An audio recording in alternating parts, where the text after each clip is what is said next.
$65 a piece? $65 No. to $70. Well, there's 3 of them. If it's $300, 300, sorry. it's actually $100 a piece. Oh my gosh. That's pretty easy math, I Megan. can't do 300 divided by 3. Okay.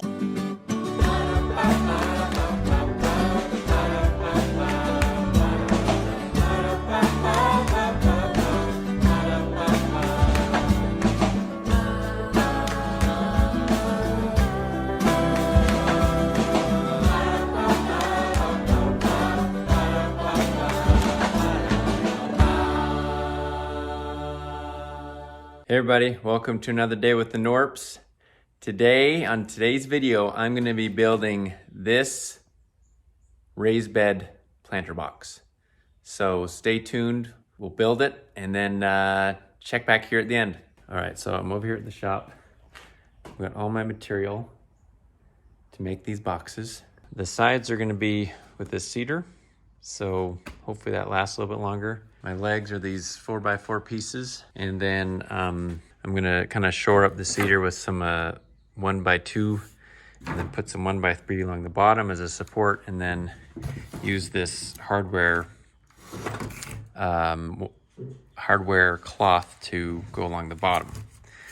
So first thing to do is to cut up my cedar, and these are just cedar planks or shakes or whatever you call them from fencing.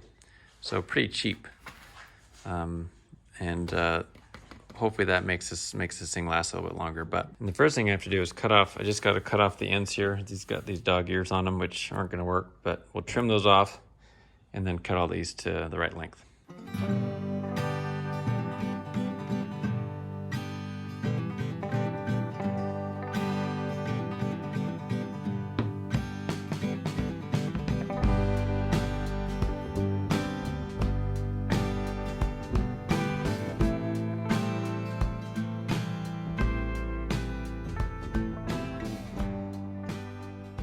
So I'm working on, I've got all the cedar cut, but I thought I'd show you my little setup here. It's very unprofessional and messy, but the way that I make it so that I can make my cuts more easily and only measure once, especially if I have to do multiple cuts of the same measurement, is I have my handy dandy piece of plywood that I've attached to this back fence. I just screwed it on there. Essentially what I did actually is I took a full piece, attached it so that the blade came down and cut it, but then left it attached so that this little part here is set right where the edge of the blade is. And then I just take my measuring tape and I measure off of this thing to whatever I want to cut, to whatever length. And then I just clamp a scrap piece of 2x4 there. And I can just, put the boards up against it one after the other and go with it and go either direction. And I built this is a workbench I built kind of back in the beginning when I got some of these tools so that I have a lot of room to run my boards so they're not falling off and that sort of thing when I'm cutting long pieces. So, it's not professional, and there's actual systems you can buy that do the same thing that are probably more accurate and not as flimsy as what I'm dealing with right now. That I could probably support it in the back here. But this is how I do it in my own little way, and it works pretty well so far. Maybe I'll upgrade one of these days, but it helps me make my cuts a little bit quicker and fairly accurately.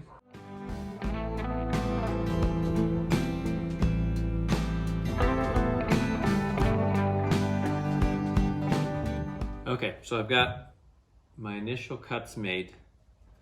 All my legs were from this 4x4 material. I got 8-foot lengths of it, and I wanted to cut them into equal lengths of close to 32 inches. One thing I've learned by sad experience is that if you have an 8-foot piece and you can, in theory, take that 8-foot piece and get it into 3 sections of 32-inch lengths, just by the math, you can do that. However, if you just measure 32 inches and then try to get 32 inches out of each leg, you're going to run out of material because your saw blade actually bites out about 1/8 of an inch at each cut. And so because there's 2 cuts, to get those 2 out, you have to factor in basically what the blade eats up. And so I have to go just under 32 inches for each leg in order to get 3 equal lengths out of the 8-foot piece. So I cut these at like 31 7/8, I think, and that got me the 3 pieces. So you gotta, if you're wanting to cut anything out that's equal measurements and in a length of lumber, take into account your blade and how much that takes out. Anyway, so what I'm going to do, I'm going to take my legs and we're going to, I don't know if I can show this very well here, but we're going to attach our shorter pieces. So these are going to be our ends. Whoa! These are going to be our ends. So I'm going to do 6 of these. These will be our ends, and then we'll attach the length to this other side right here and make the box shape in general. And then we'll start to we'll continue assembling from there. For the assembly, I got these decking screws because these are meant to be outside. They're 3-inch deck mate. That's it. These screws, got them from Home Depot. Yeah, they won't rust out, should last, but this is the bulk of what I'm going to use to attach everything.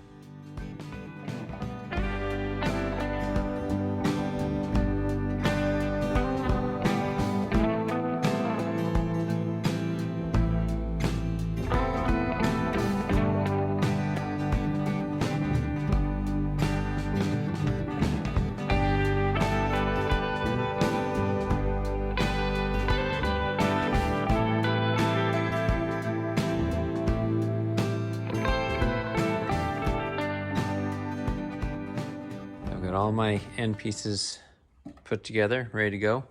Now I just got to take 2 ends, take these cut pieces here and make it into an actual box. So see how this goes.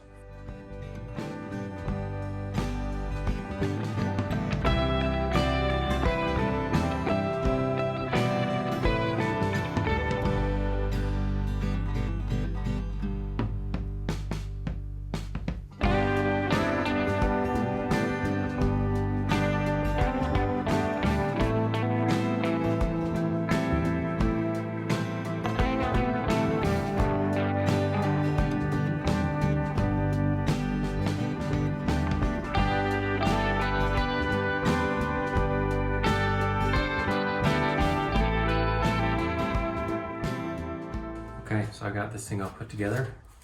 Now it's time to put this hardware cloth on it.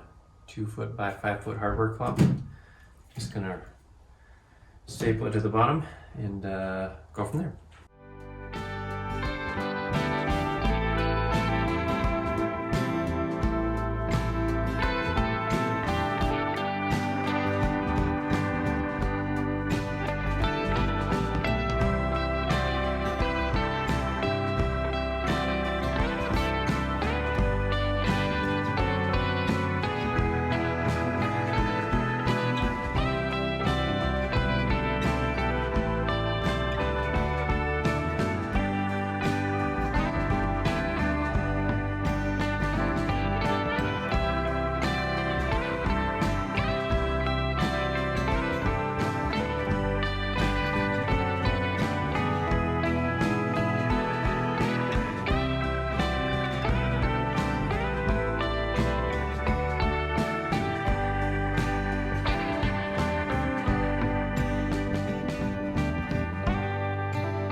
So it's the next day.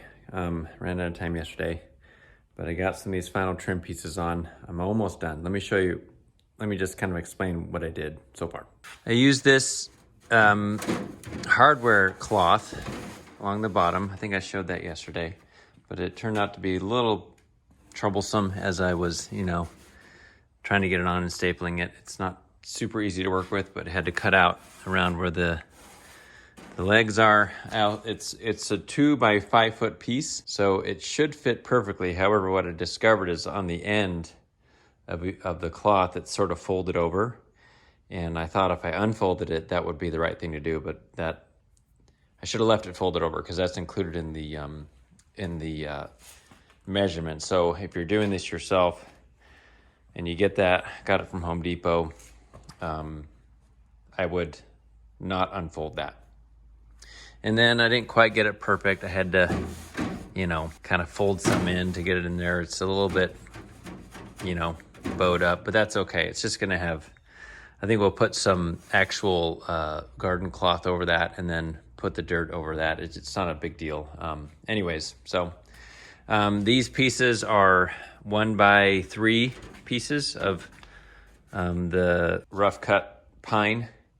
And then these pieces around the edges here are just 1 by 2 pieces that I just kind of nailed around.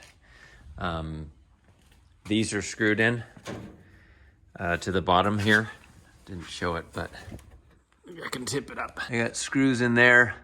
I just was using what I had, and I think these screws are too big. These are the screws are in there. These 2.5 10 gauge screws. I think they're too big because some of them split through. Because it's coming into this material, which is just 1 inch of that fencing. So I went actually to the hardware store today and got some shorter, smaller screws. Then I'm going to use these 1 5/8 inch screws. They're smaller. So on the next 2, because I'm doing 2 more boxes, I can use those. But now what I'm going to do, I'm going to add some vertical pieces here to give a little support to these so they don't want to separate from each other, because it's 2 pieces here. And also to, I guess, make it look nice. But that's it so far. And hopefully the second 2 take a lot less time, because a lot of what I was doing was cutting. As I was cutting for this box, I was cutting all the pieces for the other boxes as well. Yeah, we'll get done with this one and then move on to the other 2.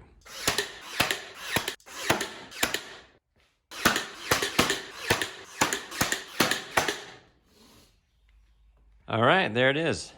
It's done. The first raised bed box or whatever that took about a day and a half. Hopefully the next 2 don't take that long, but that's finished. Time for the finishing touches on this one.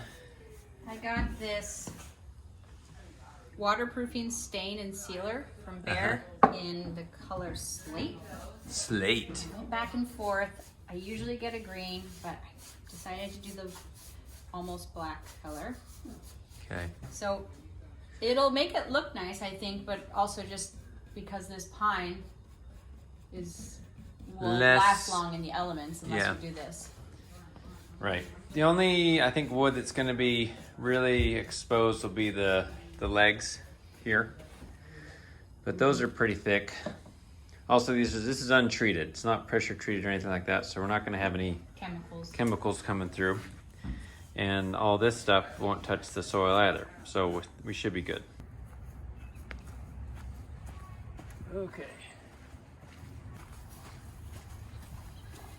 I don't want to get paint on me. It dries pretty quick. Come on. No. That's the first one. Well, first box is in. It looks good, babe. Yeah. We have some cement blocks that we're going to put under the front to keep it level. Mm-hmm. I might come and do some touch-ups with the stain, but it'll be awesome. This spot has a big open field with tons of sunshine that come and hit the house over here, and it's right next to the water, so I don't have to work so hard to get the hose over there to it. It's awesome. I'll be planting tomatoes and maybe some peppers I don't know what else. And the sky's the limit. No, the box is the limit. Yeah, actually. that's true. But thanks for coming along. It's just another little notch in our desire to have kind of a little backyard farm. We used to have more property, but now we have a smaller property. This, in fact, is a rental. And so these boxes are perfect for the rental because we can take them with us and not disturb the ground and bother the landlords, right? Yeah. And then I'll do my best to put down the materials that I used, as well as a cut list. Did you say they're about, everybody. were they about $80 a piece? Well, it's about $300 total. $65 a piece?